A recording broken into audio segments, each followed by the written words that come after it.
Welcome back, focused learners. Have you ever stared at your wallet and wondered how your own personal spending habits actually connect to the trillions of dollars moving around the globe every single day? Well, today we're zooming way out. We are exploring the emergence of macroeconomics and breaking down exactly how a capitalist economy functions. It's an absolutely fascinating journey, taking us from our individual choices all the way to the massive aggregate big picture. Okay, let's dive into this explainer. Our agenda is pretty straightforward. First, we'll contrast micro and macroeconomics. Second, we'll look at the ultimate historical catalyst, the Great Depression. Third, we'll define the capitalist economy context. And finally, we'll map out the four major economic sectors. So starting things off with Section 1, Micro versus Macroeconomics. To really understand the big picture, we have to know what we're comparing it to, right? Think about microeconomics first. That's all about individual agents in single markets. It's you, the consumer, trying to get the most bang for your buck, or a single business trying to cut costs to boost profits.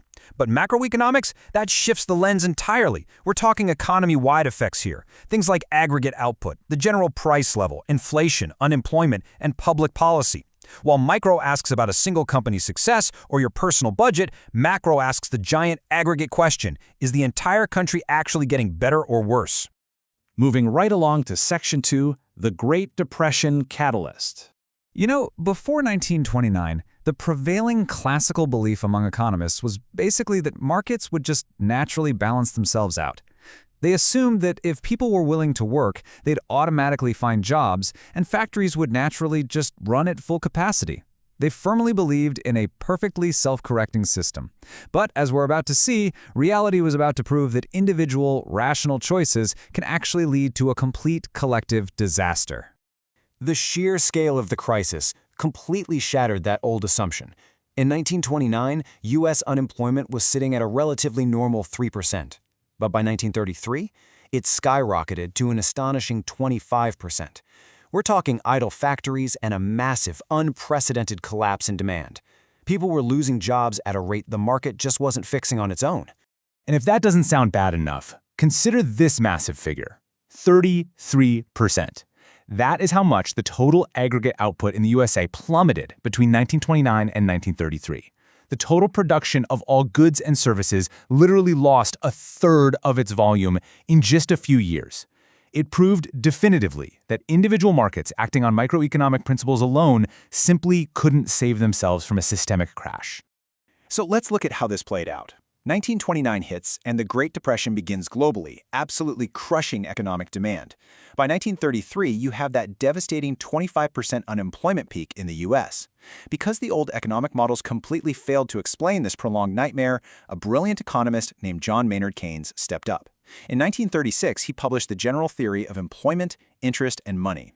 This wasn't just a book, it essentially birthed the entire modern field of macroeconomics. Keynes realized, hey, we need a totally new way to look at the economy as one giant interconnected machine, not just a bunch of isolated markets. Which brings us to Section 3, the capitalist economy context. So what exactly is the environment where these new macroeconomic rules apply? Well, a capitalist economy is characterized by a few specific things: private ownership of the means of production, making goods primarily to sell them on the market, and the buying and selling of wage labor. Basically, it's an economy driven by private enterprises looking to make a profit. And that is the primary context for modern macroeconomic analysis today.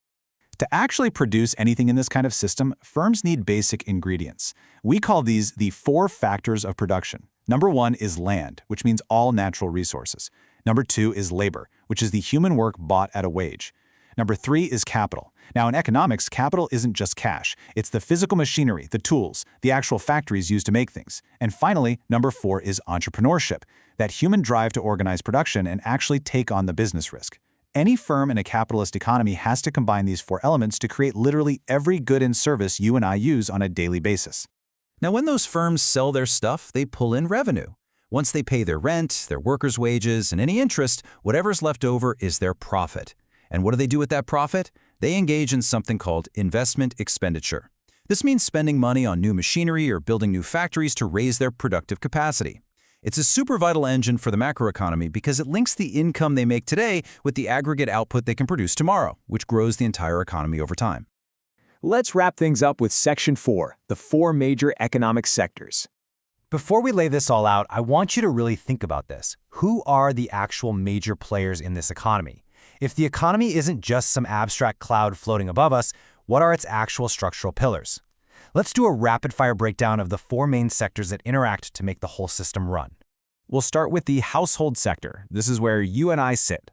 Households are individuals or groups that make joint consumption decisions, they save money, and they pay taxes. But crucially, you also supply the labor to earn wages, rent, and profit. So you're playing a double role here. You're the end consumer buying the goods, but you're also the initial provider of the workforce. Next up is the firm sector. These are the production units. This is where those entrepreneurs hire the labor that households provide, they use their capital, and they organize everything to sell goods and earn a profit. Firms are the absolute engines of aggregate output, and they're the ones paying the wages and rents that households need to survive and keep consuming.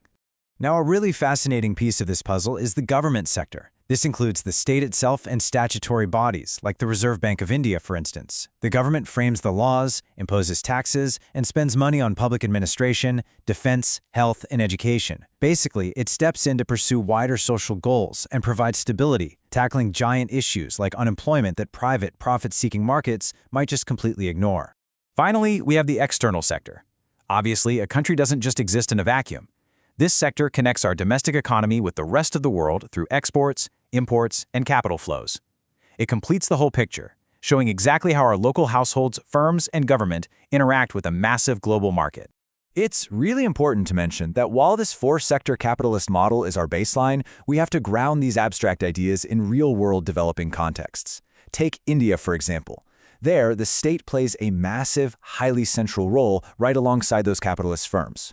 Plus, the economy features a huge amount of non-market peasant production and family labor in agriculture. So, macroeconomic analysis has to be flexible enough to account for these massive non-capitalist structures that are operating right alongside modern market forces. So we've zoomed way out from individual markets to aggregate output. We've seen how the Great Depression forced the world to look at the whole picture, and we've mapped out the major sectors of the capitalist machine. I want to leave you with this thought. If individual markets fail to guarantee full employment or public welfare on their own, how do macroeconomic policies shape your literal daily access to education, health, and a stable job right now? Think about how these massive aggregate decisions ultimately impact your individual life. Thank you so much for joining me on this explainer, and keep learning.